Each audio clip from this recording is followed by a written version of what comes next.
দর্শক, আপনারা পাঁচতলা ভবনের কাজগুলো কিভাবে করবেন? আমাদের এখানে যে কাজটি দেখছেন 16টি কলমের মাধ্যমে আমরা 4টে বেডরুম দিয়ে পাঁচতলা ভবনের এই কাজগুলো করতেছি। পাঁচতলা ভবনের ব্যাস এবং কিভাবে কাজগুলো করবেন সেই বিষয়টা নিয়ে আমি ভিডিওর মাধ্যমে এসেছি। আপনারা ভিডিওটি না টেনে পুরোপুরি দেখে যাবেন।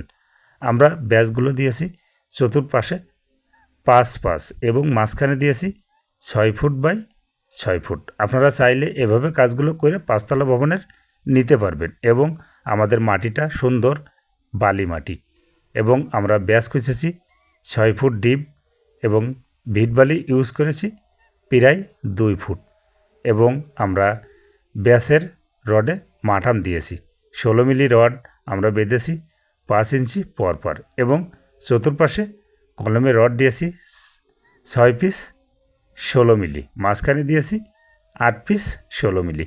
আপনারা চাইলে এভাবে কাজগুলো পাঁচতলা ফাউন্ডেশন হিসেবে নিতে পারবেন এবং আমরা ব্যাসের চতুর্পাশ দিয়ে বোর্ড ব্যবহার করেছি এবং ইট বাদে আমরা ব্যাসের নিচে দিয়েছি বুলাক 5 পিস করে বুলাক কাটেছি 4 ইঞ্চি পাইপ দিয়ে।